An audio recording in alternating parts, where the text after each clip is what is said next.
अस्सलाम वालेकुम students, welcome back to my channel. कैसे हैं आप सब? उम्मीद करती हूँ कि सब ठीक होंगे।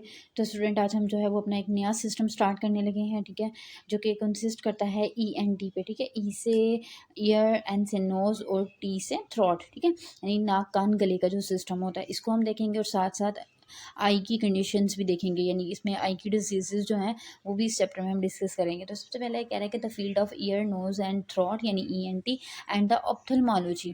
ऑप्थेल्मोलॉजी जो है वो किसे कहते हैं? आइज़ की कंडीशन या आइज़ के की से रिलेटेड जो भी प्रॉब्लम होगी उसकी जब आप स्टडी करेंगे तो वो क्या कहलाती है? ऑप्थेल्मोलॉजी कहलाती है।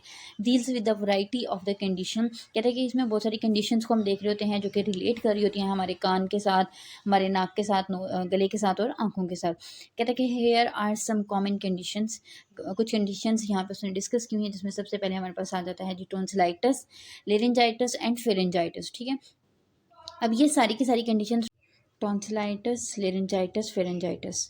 टॉन्सिलाइटिस, अब स्टूडेंट मतलब ये सारे वर्ड्स देखें इन्फ्लामेशन वाले हैं, आइटस आ रहा है ना सबके लास्ट पे, तो इनमें क्या होगी? इन एरियाज़ के अंदर इन्फ्लामेशन हो जाएगी। अब इन्फ्लामेशन का मतलब क्या है? सूजन हो जाती है, ठीक है। ये टॉन्सिल्स, लेरिंग्स, ठीक है, और फेरिंग्स की, ये डिफरेंट एरियाज़ हैं हमारे थ्रोट के अंदर।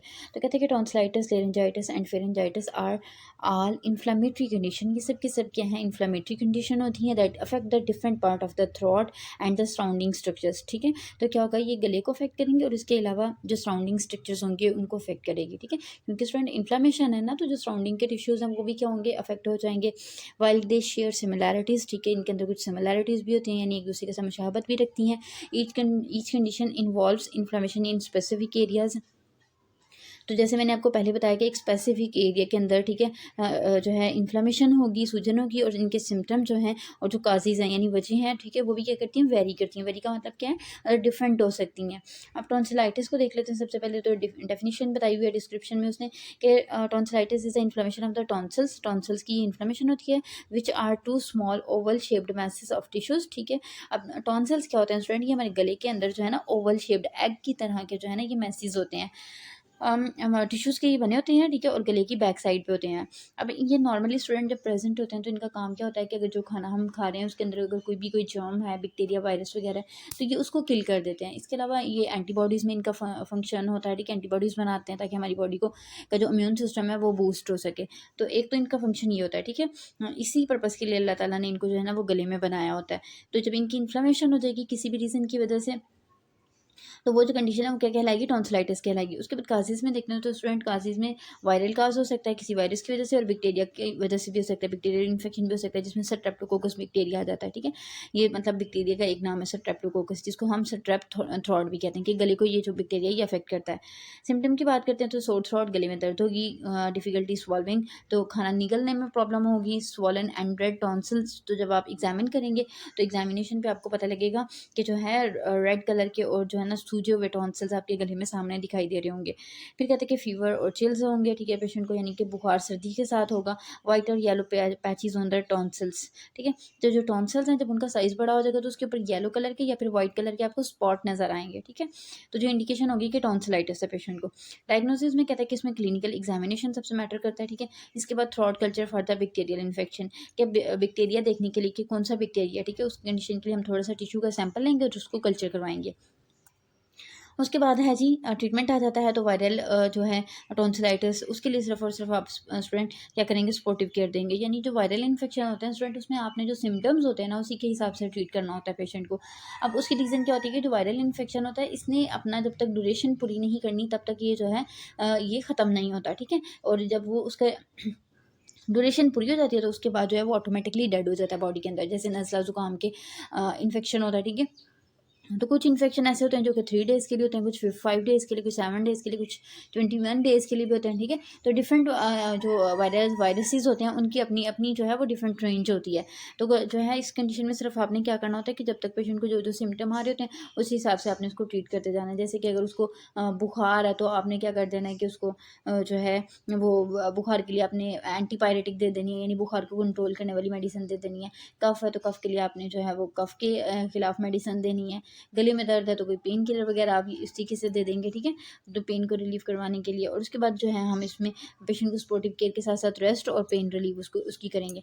तो बैक्टीरियल की वजह से, तो बैक्टीरियल कोई भी इन्फेक्शन होगा तो उसमें आपने एंटीबायोटिक्स देनी होती हैं। अब लेरेंजाइटिस आ जाता है, ठीक है। लेरेंजाइटिस जो है ये क्या होता है जी कि laryngitis is inflammation of the larynx, larynx की इन्फ्लेमेशन होती है। अब लेरिंग्स क्या स्टूडेंट, ये वॉइस बॉक्स होता है, ये भी हमारे गले में होता है, ठीक है। और इसका फंक्शन क्या होता है कि ये आवाज़ पैदा करता है, ठीक है। इसके ये फाइबर्स के ना इसमें बैंड होते हैं, 2 बैंड होते हैं, ठीक है, जो कि वाइब्रेट करते रहते हैं हवा के साथ। जैसे ही हवा गुजरती है तो ये वाइब्रेट करते हैं और साउंड प्रोड्यूस करते हैं, ठीक है। तो वॉइस बॉक्स ये हमारा है, ठीक है, resulting in the hoarseness of the voice. जब इसकी इन्फ्लेमेशन होगी तो हमारी सारी बात है वॉइस भी सही तरह से प्रोड्यूस नहीं होगी, गला जो है वो ख़राब होगा, आवाज़ जो है वो ख़राब हो जाएगी, और पेन होगी ड्यूरिंग टॉकिंग, और बात करते हुए भी जो है ना वो गला दर्द करेगा। कासेस में जब देखते हैं तो इसमें भी वायरल इन्फेक्शन आ जाता है, ठीक है, बैक्टीरियल इन्फेक्शन आ जाता है। और उसके बाद ये है कि जो वायरल इन्फेक्शन है, ठीक है, जो कि कॉमनली जो कि कोल्ड और फ्लू यानी नज़ला ज़ुकाम की वजह से होता है, उसमें जो वायरल इन्फेक्शन है वही जो है लेरेंजाइटिस भी काज करता है। और बैक्टीरियल इन्फेक्शन जो है वो रेयरली होता है लेरेंजाइटिस के केस में, ठीक है। इसके बाद कहता है कि strain on the vocal cords due to excessive use, vocal abuse यानी बहुत ज़्यादा बोलने की वजह से। जैसे अक्सर जो लोग होते हैं जो काफ़ी ज़्यादा टाइम तक बोलते हैं तो उसके बाद उनको गले में दर्द शुरू हो जाती है, गला ख़राब हो जाता है। तो कहते हैं कि जब उसके ऊपर स्ट्रेन होगा वोकल कॉर्ड्स के ऊपर, ठीक है, ये लेरिंग्स के अंदर, जैसे मैंने आपको लिरिक्स के अंदर आपको मैंने बताया ना कि 2 वो बैंड होते हैं, ये जो बैंड्स होते हैं इनको वोकल कॉर्ड कहते हैं, ठीक है। तो जब इनके ऊपर बहुत ज़्यादा प्रेशर आएगा, ठीक है, इनका बहुत ज़्यादा यूज़ होगा तो उस कंडीशन में जो है लेरेंजाइटिस की कंडीशन हो सकती है। उसके बाद कहते हैं कि जी सिम्टम्स आ जाते हैं जिसमें हॉर्सनेस और लॉस ऑफ वॉइस, ठीक है, आवाज़ या तो ख़राब हो सकती है या बिल्कुल बंद हो सकती है, गला ख़राब हो सकता है, ठीक है। नेक्स्ट कह रहा है जी ड्राई और स्क्रैची थ्रोट, ठीक है, गले के अंदर खुश्की होगी या फिर स्क्रैची यानी गले में खारिश सी महसूस होगी, ठीक है, जैसे गले में कोई चीज़ फंस गई हुई है, कोई कांटे वगैरह हैं, इस तरीके से जैसे गला ख़राब होता है तो कंडीशन होती है। कफिंग होगी उसको, ठीक है, खांसी होगी। डायग्नोसिस में इसमें भी हम क्लिनिकल एग्जामिनेशन कर लेंगे तो आइडिया हो जाएगा। ट्रीटमेंट में कहता है कि इसमें पेशेंट को सबसे पहले तो रेस्ट करवाना होता है उसकी वॉइस से, कि आपने बोलने से अवॉइड करना है, ठीक है। हाइड्रेशन उसकी मेंटेन करनी है यानी पानी को बढ़ाना है, वाटर का इंटेक। उसके बाद कहते हैं ह्यूमिडिफाइड द एयर, ठीक है, यानी कि जिस वो एयर के अंदर सांस ले रहा है, ठीक है, वो कोशिश करें कि वहाँ पे कोई भी ह्यूमिडिफायर जो है ना वो आप रख लें, ठीक है, ताकि हवा जो है वो थोड़ी सी मॉइस्ट हो जाए और पेशेंट को जो है वो गला जो है वो खुश्क ना हो, क्योंकि अगर गला खुश्क होगा तो उसकी वजह से मज़ीद गला ख़राब होने का चांस होगा। Avoid irritant such as smoke, ठीक है, तो ऐसी कई चीज़ें जो कि गले को ख़राब कर सकती हैं, इरीटेंट हैं, उनसे आपने अवॉइड करना है, ठीक है, जैसे स्मोक वगैरह। इसके अलावा कहते हैं कि in some cases treating the underlying cause, for example antibiotic for the bacterial infection. तो फिर अगर कोई बैक्टीरिया की वजह से है तो उस कंडीशन में फिर आपने क्या करना है जी, इसको एंटीबायोटिक्स दे देनी है, क्योंकि रेयरली है लेकिन हो जाता है बैक्टीरिया की वजह से भी, तो बैक्टीरिया में भी आप क्या करेंगे, इसको एंटीबायोटिक्स देंगे। उसके बाद आ जाता है जी फेरेंजाइटिस। फेरेंजाइटिस में कहता है कि pharyngitis is the inflammation of the pharynx, pharynx की इन्फ्लेमेशन होती है which is the area at the back of the throat.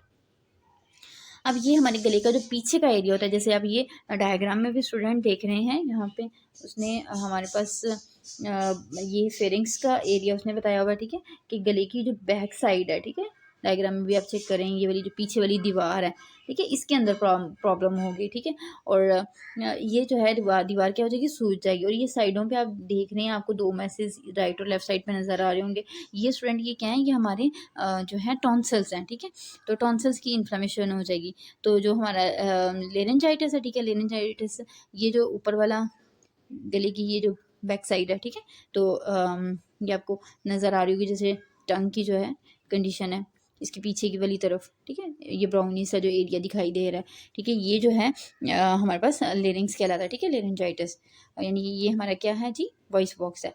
तो फेरेंजाइटिस में कह रहा है कि जो है जो गले की जो पीछे वाली दीवार होती है, ठीक है, उसकी इन्फ्लेमेशन हो जाती है which is the area at the back of the throat and include, इसमें भी हमारे पास टॉन्सिल्स का आ जाते हैं, क्योंकि वॉल के साथ ही टॉन्सिल्स जुड़े हुए हैं, ठीक है।